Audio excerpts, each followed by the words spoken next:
Hello दोस्तों, हिंदी की बिंदी channel में आप सभी का स्वागत है। तो दोस्तों, आज की इस वीडियो में मैं आप सभी को जो हमारे चैनल के द्वारा मॉक टेस्ट लिया गया था उसकी व्याख्या, उसके आंसर जो है आज के इस वीडियो में मैं बताने वाली हूं, और किस तरह के प्रश्न पूछे गए थे वो भी आप सभी को पता चलेगा। तो मैंने हिंदी का आप सभी को बता दिया था, तो उसका भी लिंक आपको यहाँ डिस्क्रिप्शन बॉक्स में मिल जाएगा। आप हिंदी का यहाँ से देख सकते हैं, और यहाँ पे आपको जीके का जो है आज कराया जा रहा है, तो ज़रूर देखिएगा। और जो भी अभ्यर्थी इसमें भाग लेना चाहता है मॉक टेस्ट में या ऑनलाइन क्लासेस में, वो मुझसे कांटेक्ट कर सकता है। तो चलिए अपना प्रश्न शुरू करते हैं। भारत ने travel and tourism development index 2021 में कौन सा स्थान हासिल किया था? तो इसका सही उत्तर है 54th, 54वां। अगला है, किस राज्य के मंत्रिमंडल ने राज्यपाल की जगह मुख्यमंत्री को राज्य विश्वविद्यालय का कुलाधिपति बनाने को मंजूरी दी थी? तो इसका सही उत्तर है ऑप्शन डी, पश्चिम बंगाल। अगला प्रश्न है, गदर पार्टी के संस्थापक कौन थे? तो इसका सही उत्तर है ऑप्शन डी, लाला हरदयाल।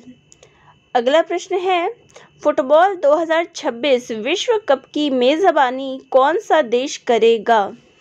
तो इसका सही उत्तर है, ये तीनों ही देश मिलके इसकी मेजबानी करेंगे। अगला है, किस राज्य ने राजीव गांधी खेल रत्न पुरस्कार और ग्रामीण ओलंपिक की घोषणा की है? तो इसका सही उत्तर है राजस्थान। अगला है, डाटा प्रोसेसिंग में SAP का संक्षिप्त रूप क्या है? तो इसका सही उत्तर है सिस्टम, एप्लीकेशन और प्रोडक्ट। अगला प्रश्न है, अनुसंधान में बाहरी वैधता का तात्पर्य क्या है? तो इसका सही उत्तर है ऑप्शन डी, परिणाम प्रदान करने वाले सामान्यीकरण की सीमा। अगला प्रश्न है, रेड डाटा बुक डैश द्वारा प्रकाशित किया जाता है? तो इसका सही उत्तर है ऑप्शन डी, प्रकृति और प्राकृतिक संसाधनों के संरक्षण के लिए अंतर्राष्ट्रीय संघ। अगला है, अजंता की गुफाओं में मुख्य रूप से किसके जीवन से संबंधित घटनाओं का चित्रण मिलता है? तो इसमें जो है भगवान बुद्ध के जीवन चरित्र को देखने को मिलता है। अगला है, निम्नलिखित में से कौन सा संगठन BR अम्बेडकर द्वारा गठित नहीं है? तो इसका सही उत्तर है जीरो क्लब। बाकी जो तीनों संगठन है वो इनके द्वारा बनाया गया है। अगला है, कौन सी शिक्षण पद्धति प्रत्यक्ष अधिगम को प्रोत्साहित करेगी? तो इसका सही उत्तर है सहयोगपूर्ण परियोजनाएं, ऑप्शन डी। अगला है, पृथ्वी शिखर सम्मेलन का दूसरा नाम क्या है? तो इसका सही उत्तर है रियो शिखर सम्मेलन। अगला प्रश्न है, हिंदी लेखिका गीतांजलि श्री को उनके किस उपन्यास के लिए अंतर्राष्ट्रीय बुकर पुरस्कार मिला है? तो देखिए, इनको हाल ही में ये पुरस्कार दिया गया है। तो ये पुरस्कार है टॉम्ब ऑफ सैंड, उनकी पुस्तक पे, उपन्यास पे। अगला है, जियोग्राफी शब्द का जनक किसे माना जाता है? तो इसे माना जाता है इरेटोस्थनीज को। अगला प्रश्न है, वह ग्रह जिसकी सतह पर चलना बहुत कठिन होता है, जिस तरह पानी पे चलना? तो इसका सही उत्तर है शुक्र ग्रह। अगला प्रश्न है, भारत में संसद का गठन होता है, तो संसद के गठन के लिए लोकसभा, राज्यसभा और राष्ट्रपति तीनों की जरूरत होती है। अगला है, भारत के विभिन्न राजनीतिक दलों को राष्ट्रीय स्तरीय दल का दर्जा देने का अधिकार किसको है? तो इसका सही उत्तर है चुनाव आयोग को। अगला है, द्रौपदी मुर्मू हाल ही में जिन्होंने राष्ट्रपति पद का कार्यभार संभाला है, किस जनजाति से संबंध रखती है? तो इसका सही उत्तर है संथाल जनजाति।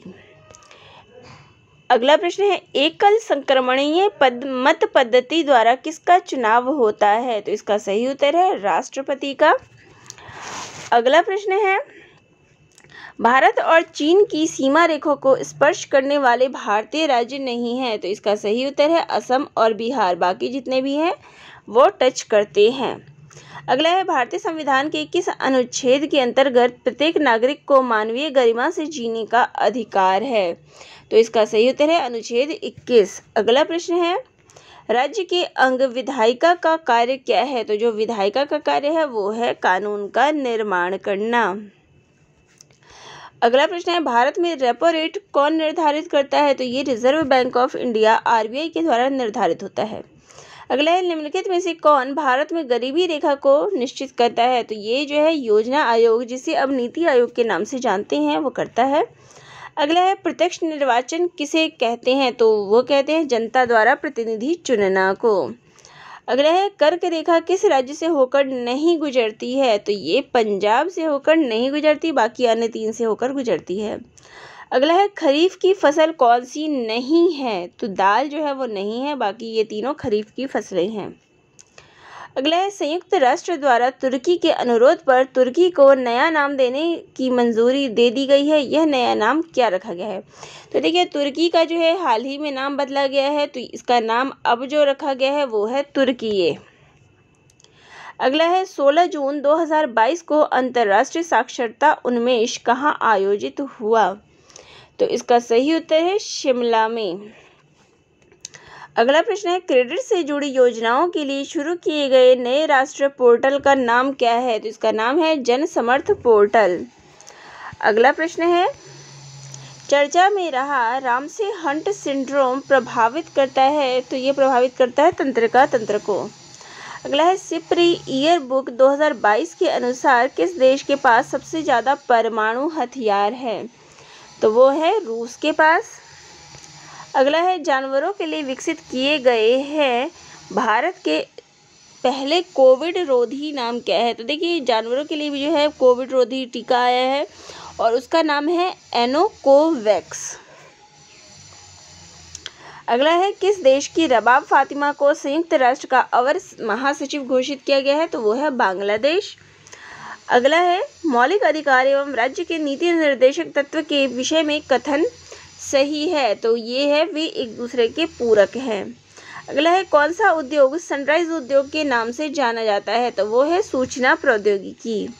अगला है, निम्नलिखित में से कौन राजकोषीय नीति तैयार करता है? तो राजकोषीय नीति जो है वित्त मंत्रालय के द्वारा तैयार किया जाता है। अगला है, निम्नलिखित में से सबसे अधिक वायु प्रदूषण किस में होता है? तो ये होता है रासायनिक उद्योग में। अगला प्रश्न है, निम्नलिखित में से कौन सा गैसीय ग्रह है? तो इसका सही उत्तर है शनि और वरुण जो है गैसीय ग्रह है, तो इसका ऑप्शन आ जाएगा हमारा डी ऑप्शन।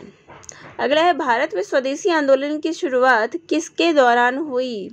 तो ये हुई थी बंगाल विभाजन का विरोधी आंदोलन से।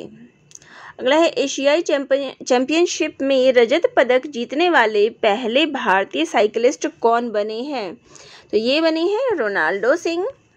अगला है, नीचे शिक्षण विधियों और दृष्टिकोणों की एक सूची दी गई है, इनमें से कौन सा व्यक्तिगत दृष्टिकोण है? तो इसका सही उत्तर जो हो जाएगा वो हो जाएगा ऑप्शन 2 जो है, यानी कि 2, 3, 4 2 और 1 सेकेंड 2, 3, 4 ये इसका सही उत्तर है ऑप्शन बी। अगला है, इतिहास का सबसे प्रामाणिक स्रोत किसे माना जाता है? तो वो माना जाता है पुरातात्विक स्रोत को। अगला प्रश्न है, निम्नलिखित में से किसे इकाई द्वारा नापा जाता है? तो ये नापा जाता है ओजोन एकाग्रता को। यादृच्छिक नमूनाकरण सहायक है क्योंकि यह है, तो यहाँ पे जो इसका सही उत्तर है वो है उपरोक्त सभी। अगला प्रश्न है, एशियाई खेल 2022 किस देश में होने वाले हैं? देश में कोविड-19 के मामलों के कारण 2023 तक जो है स्थगित कर दिए गए हैं। तो ये स्थगित कर दिया है चीन के द्वारा। किस देश में होने वाले थे? तो ये चीन में होने वाला था, इसलिए कैंसिल हो गया है। हाल ही में श्रीलंका के नए प्रधानमंत्री कौन बने हैं? तो ये बने हैं रानिल विक्रमसिंघे। अगला है, विश्व प्रतिस्पर्धात्मक सूचकांक 2022 में भारत का स्थान कौन सा है? तो ये है 37वां। अगला है, सरकार के 3 मूलभूत अंग कौन से हैं? तो ये हैं विधायिका, कार्यपालिका और न्यायपालिका। अगला प्रश्न है, भारतीय संविधान के किस अनुच्छेद में राज्य के नीति निर्देशक तत्व का उल्लेख है? तो ये है ऑप्शन सी, अनुच्छेद 36 से 51 तक। तो ये थे प्रश्न जो मैंने मॉक टेस्ट में बच्चों से पूछे थे। तो आप सभी को ये प्रश्न कैसे लगे कमेंट करके ज़रूर बताइएगा। यहाँ आपको उत्तर भी मिल चुके हैं और इसी प्रकार के मॉक टेस्ट जो है हमारे चैनल के माध्यम से करवाए जाएंगे, तो इसलिए चैनल से जुड़े रहिएगा। और अगर आप क्लास लेना चाहते हैं तो क्लास में भी इसका फ़ायदा आप ले सकते हैं। हर टॉपिक इसी प्रकार से कराया जाएगा। तो वीडियो अगर अच्छी लगती है तो चैनल को सब्सक्राइब ज़रूर करिएगा। धन्यवाद।